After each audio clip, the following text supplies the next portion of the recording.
అందరికీ నమస్కారం. ఎన్వీఆర్ఎస్ కిడ్స్ ఛానల్కు స్వాగతం, సుస్వాగతం. మీరందరూ ఎదురు చూస్తున్న రోజు రానే వచ్చింది. ఈ వారం కథ పనికి రాని గుట్టు. మరదేమిటో తెలుసుకుందామా? గీతకు పెండ్లి కాగానే అత్తవారింటికి అనకాపల్లి వచ్చేసింది. గీత భర్త సీతన్న వ్యాపారం చేస్తున్నాడు. ఒకనాడు గీత చిన్నాన్న వరస చుట్టం పోతన్న వీళ్ళ ఇంటికి వచ్చాడు.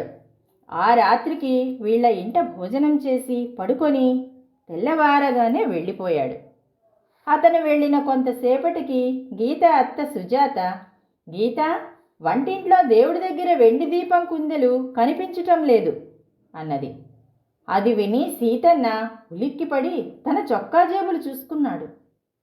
అమ్మా, నా జేబులోని 500 రూపాయలు కనిపించటం లేదు అన్నాడు. అప్పుడు గీత చెప్పింది, ఇదంతా పోతన్న బాబాయ్ పని అయి ఉంటుంది. ఎవరింటికి అతను వెళ్ళినా కొన్ని వస్తువులు ఆ ఇంట్లో మాయం అవుతూ ఉంటాయని మా అమ్మ వాళ్ళు అనుకుంటూ ఉండేవారు.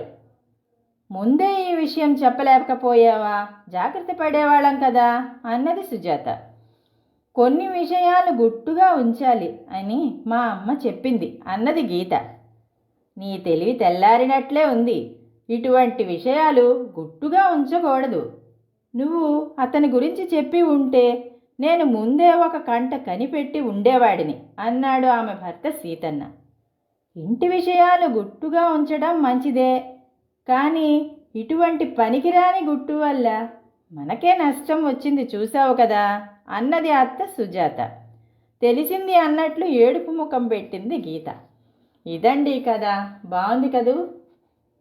మీరందరూ ఈ కథకు తప్పకుండా లైక్ చేసి, షేర్ చేసి మీ విలువైన అభిప్రాయాలు కామెంట్ బాక్స్లో తెలియజేస్తారని కోరుతూ, మరో మంచి కథతో మరో వారం వస్తాను.